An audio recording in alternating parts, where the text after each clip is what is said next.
की सुन लो हमारी अंगदान करके जिंदगी बदलते हैं हम। Narmada kidney foundation, Narmada kidney foundation.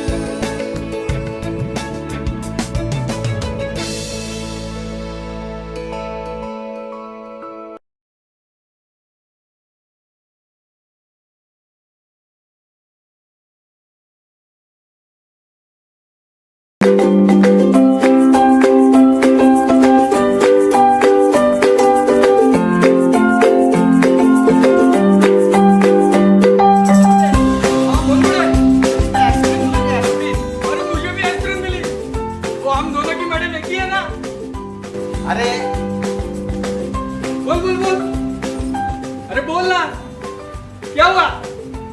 हम दोनों की मैडम एक ही रहा, इसलिए ऐसे है। हाँ तो करना ही पड़ता है ना। हाँ फिर अरे तुम आशुतोष की हालत नहीं जानते? कौन आशुतोष? अरे अपने मैडम का हस्बैंड बेचारा डायलिसिस के सहारे जी रहा है और सारे घर के काम भी मैडम को ही करने पड़ते हैं ना।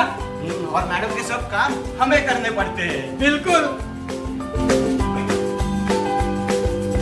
ये देख टाइम पास। आशुतोष की दाई लगता है कुछ काम नहीं है इनके पास। अरे लेकिन दाई आए तो भाई कहाँ पे है? बेचारा आशुतोष डायलिसिस के सहारे जी रहा है। और इनको तो कुछ पड़ी नहीं है।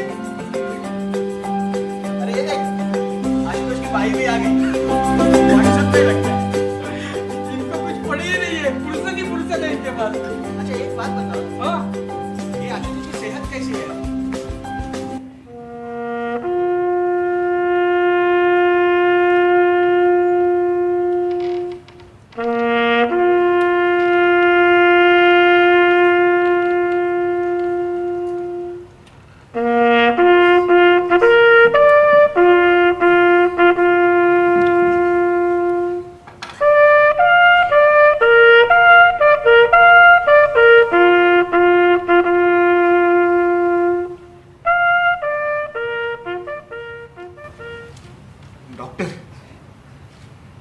डॉक्टर, मैं आज आपसे एक सवाल पूछ रहा हूं और मैं चाहता हूं कि इसका जवाब आप सही सही शब्दों में मुझे बिना किसी हिचकिचाहट के दें।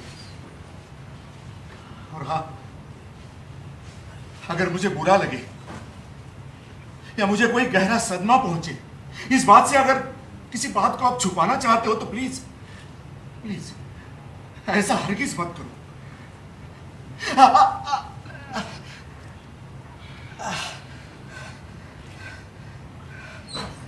क्योंकि क्योंकि डॉक्टर, मैं अब सच को जान चुका हूं। जी हाँ, सच्चाई जान चुका हूं मैं। कल जब आप मेरी रिपोर्ट्स पढ़ रहे थे तब आपके चेहरे की एक एक लकीर चीख चीख कर कह रही थी, मिस्टर आशुतोष, तुम्हारे नसों में बहने वाला खून अब मैला हो चुका है।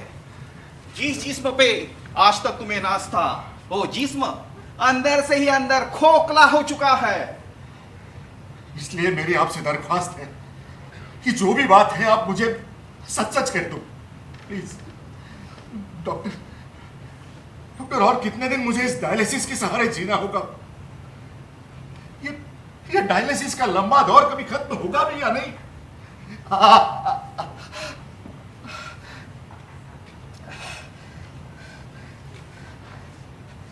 हर तीसरे दिन यहां आकर इस कुर्सी में बैठना, 4-4 घंटों तक अपने ही शरीर के खून को बदलते हुए देखना मुझसे अब बर्दाश्त नहीं होता। Doctor,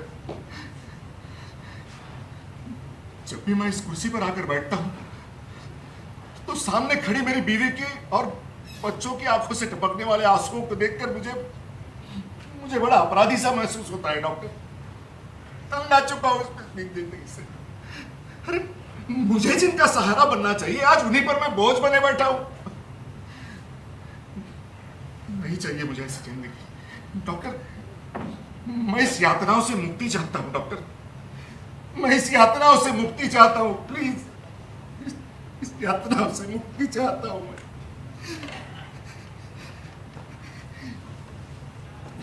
excuse me sir. Excuse me mister Ashutosh. Mister Ashutosh, हम आपसे बात कर रहे हैं। आपका ध्यान कहाँ है? मिस्टर आशुतोष, तुम सुन रहे हो ना? हाँ, लेकिन आप कौन हो? मैंने आपको पहचाना नहीं। आपने हमें पहचाना नहीं? नहीं, कौन हो आप? जरा गौर से देखो, पहचान जाओगे। नहीं, मुझे कुछ याद नहीं आ रहा। देखा दोस्त, मैंने कहा था ना तुमसे, ये इंसान होते ही ये बड़े खुदगर्ज और एहसान फरामोश। इन पर कितना भी एहसान करो, इन्हें उसकी कोई कीमत नहीं। चुप हो जाओ दोस्त, इतना नाराज मत होना। नाराज क्यों ना हो? क्यों ना हो नाराज? हमने इतने साल जी जान से इसकी सेवा की और इसे हमारी पहचान तक नहीं। दोस्त, तुम्हारा कहना सच है, लेकिन ये सब कहने की ये जगह नहीं और समय भी, इसलिए जरा शांत हो जाओ। आप दोनों ये आपस में क्या बातें कर रहे हो? जरा मुझे कोई कुछ बताएगा भी? बताता हूँ, सब बताता हूँ। मिस्टर आशुतोष, तुम हमें नहीं पहचान पाए, लेकिन हम तुम्हें अच्छी तरह से पहचानते हैं, मानो तुम्हारे जन्म से। नामुमकिन, मैंने आपको कभी देखा नहीं। कौन हो आप? हम तुम्हारे शरीर का एक अहम हिस्सा है। आज तक तुम जो स्वस्थ और सेहतमंद जिंदगी जी रहे थे ना, वह हमारी बदौलत। हमने अपने शरीर को छलनी बनाकर तुम्हारे खून में बहती गंदगी को रोका और उस गंदगी को तुम्हारे शरीर के बाहर किया, ताकि तुम्हें साफ सुथरे खून की आपूर्ति मिले। और ये काम तुम्हारे जन्म से लेकर आज तक हम निरंतर करते आए हैं। लेकिन इसे उससे क्या, इसे तो हर वक्त उस लाडले हृदय की फिक्र रहती है। हाँ। लेकिन मुझे सच में, मैं नहीं पहचान पा रहा हूँ आपको। नहीं पहचाना? सच में नहीं पहचाना। नहीं पहचाना।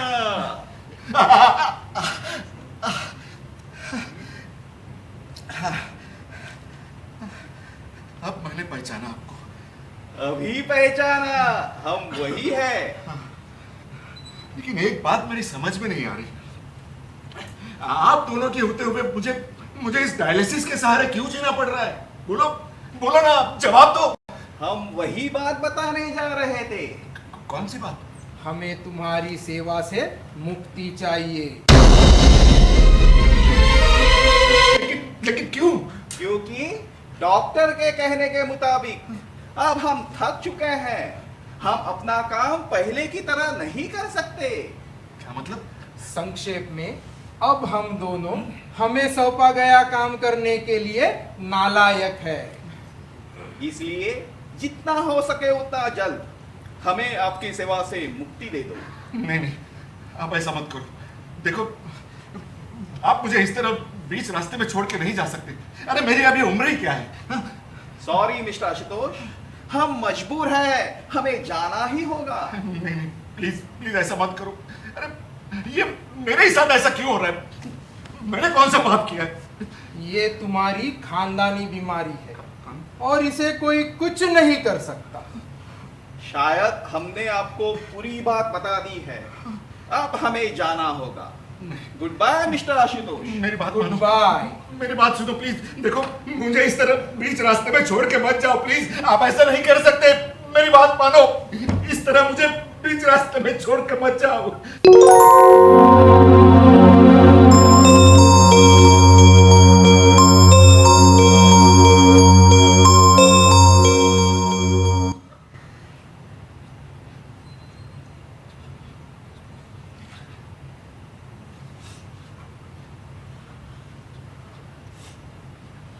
आशुतोष,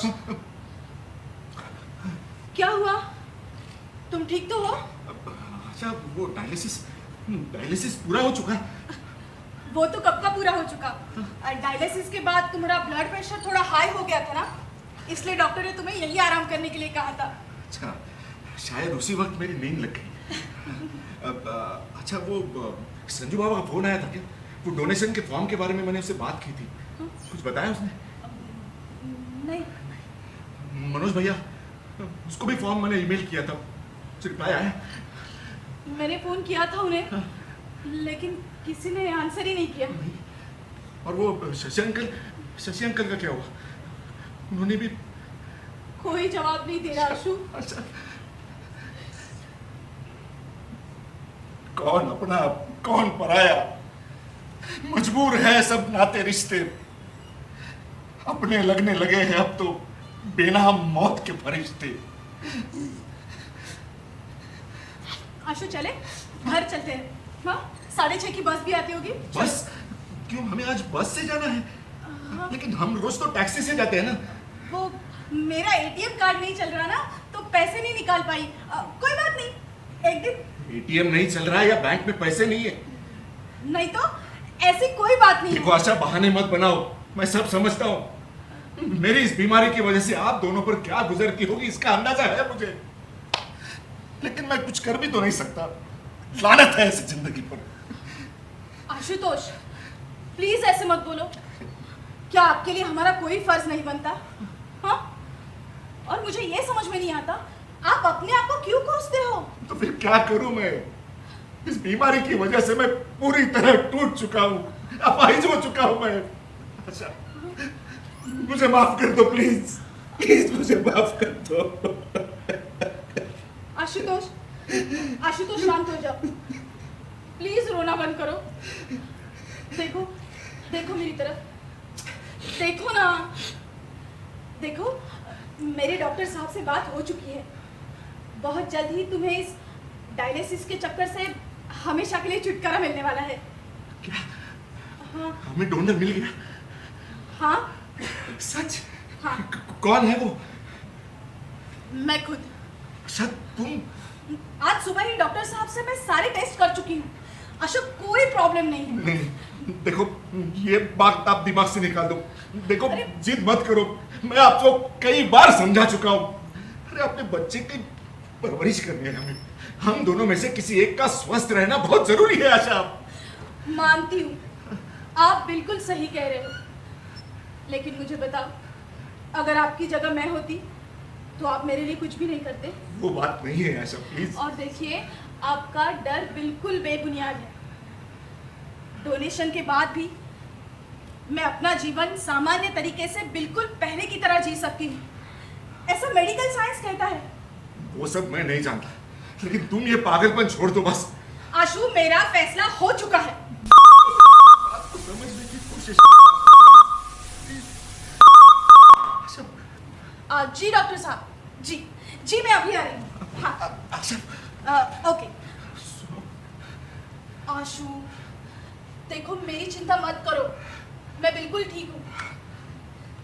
आप जल्दी से तैयार हो जाइए, हम चलते हैं, ठीक है? मैं अभी आती हूँ। जी डॉक्टर, जी बिल्कुल, हाँ, ओके। ठहरो। क्या तुमने ये फैसला सोच समझ कर लिया है? हाँ, लेकिन आप दोनों कौन हो? तुम्हारे पति के वास्ते अभी अभी तुमने जिनके अस्तित्व का सौदा किया ना, हम वही है। अच्छा, तो आप हो? देखो, अब भी वक्त है, फिर एक बार सोच लो। सोच लिया। तुम दोनों में से किसी एक का मुझसे जुदा होना तय है। पर हम में से किसी एक के सहारे जिंदगी गुजरना बहुत बड़ा रिस्क है। वैसे रिस्क तो मुंबई के रास्तों पर चलने में भी है, तो क्या हम चलना छोड़ दें? ये सौदा तुम्हें महंगा भी पड़ सकता है। बिल्कुल। आप दोनों में से किसी एक के बदले अपने पति का जीवन भर का साथ और प्यार पाना मेरे लिए बहुत ही सस्ता सौदा होगा, समझे?